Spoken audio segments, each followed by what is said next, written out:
मिट्टी की खुशबू और किसान की तकदीर। भाग 1, धरती का बेटा। भारत के उत्तर प्रदेश के एक छोटे से गांव सूरजपुर में एक किसान रहता था। नाम था रामदीन। सूरजपुर कोई खास गांव नहीं था, न पक्की सड़कें थीं, न ऊंची इमारतें। मगर वहां की मिट्टी में एक अलग ही खुशबू थी, मेहनत की, पसीने की और उम्मीद की। रामदीन के पास कुल मिलाकर 3 बीघा जमीन थी। वही उसकी दुनिया थी, वही उसका सब कुछ। उसी जमीन पर वह गेहूं, चना, सरसों और कभी कभी सब्जियां उगाता। उसके पिता भी किसान थे और उनके पिता भी। खेती उनके खून में थी। रामदीन सुबह अजान से पहले उठ जाता। ठंड हो या गर्मी, बारिश हो या आंधी, उसका नियम कभी नहीं बदला। नल से ठंडा पानी चेहरे पर डालता, टूटी हुई चप्पल पहनता और खेतों की ओर निकल पड़ता। उसकी पत्नी सीता सीधी सादी और संस्कारी औरत थी। वह रामदीन के हर दुख सुख की साथी थी। उनके 2 बच्चे थे, बड़ा बेटा मोहन जो 8वीं कक्षा में पढ़ता था और छोटी बेटी गुड़िया जो अभी 5 साल की थी। रामदीन चाहता था कि उसके बच्चे वह जिंदगी न जिए जो उसने जी। वह उन्हें पढ़ाना चाहता था, बड़ा आदमी बनाना चाहता था। भाग 2, सूखा और संघर्ष। उस साल बारिश ने धोखा दे दिया। जून निकल गया, जुलाई भी आधी बीत गई, मगर बादल नहीं आए। खेत सूखने लगे, मिट्टी फट गई। बीज डालने का समय निकलता जा रहा था।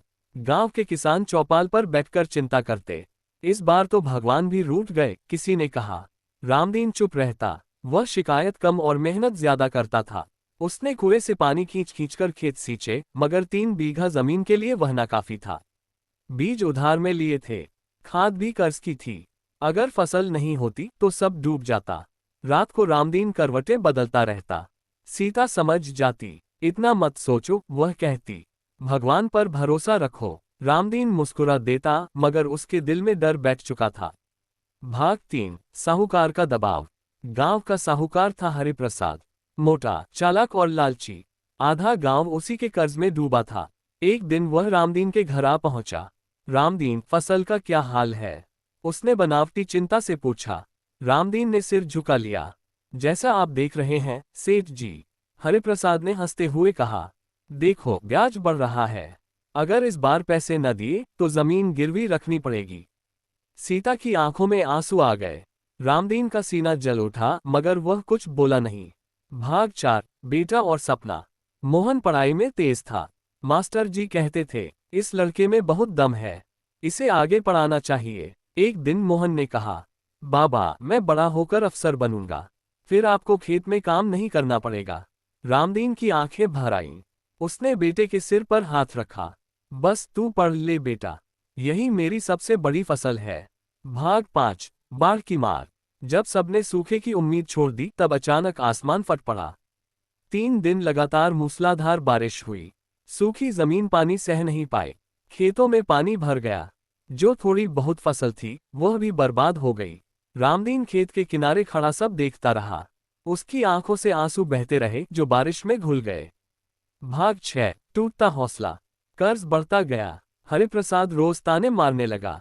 गांव में लोग कानाफूसी करने लगे। एक रात रामदीन बहुत देर तक खेत से नहीं लौटा।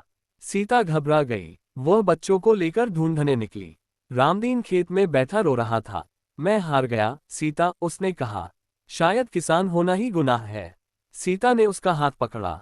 नहीं, किसान कभी हारता नहीं। जब तक सांस है उम्मीद है। भाग 7, नई राह। उसी समय गांव में कृषि विभाग का एक अधिकारी आया, विवेक शर्मा। उसने किसानों को नई तकनीक, फसल बीमा और सरकारी योजनाओं के बारे में बताया। रामदीन ने पहली बार ध्यान से सुना। उसने ड्रिप सिंचाई, फसल विविधता और जैविक खेती के बारे में सीखा। उसने तय किया अब वह पुरानी राह नहीं चलेगा। भाग 8, मेहनत का नया दौर। रामदीन ने सब्जी की खेती शुरू की, टमाटर, भिंडी, लौकी। उसने फसल बीमा कराया और सरकारी सहायता ली। शुरुआत मुश्किल थी, मगर उसने हार नहीं मानी। सीता और बच्चे भी मदद करने लगे। खेत फिर से हरा होने लगा। भाग 9, सफलता की फसल। 6 महीने बाद रामदीन की सब्जियां मंडी में अच्छी कीमत पर बिकी। पहली बार उसने कर्ज का एक बड़ा हिस्सा चुका दिया। हरिप्रसाद का मुंह उतर गया। गांव के लोग हैरान थे। वही रामदीन जो टूट चुका था, अब दूसरों को सलाह दे रहा था। भाग 10, सम्मान और संदेश। कुछ सालों बाद रामदीन को जिला स्तर पर श्रेष्ठ किसान पुरस्कार मिला। मंच पर खड़ा होकर उसने कहा, किसान कमजोर नहीं होता, उसे बस सही जानकारी और सम्मान चाहिए। मोहन अब कॉलेज में पढ़ रहा था। गुड़िया स्कूल में अव्वल आती थी। रामदीन फिर सुबह खेत जाता था, मगर अब उसकी चाल में थकान नहीं, गर्व था।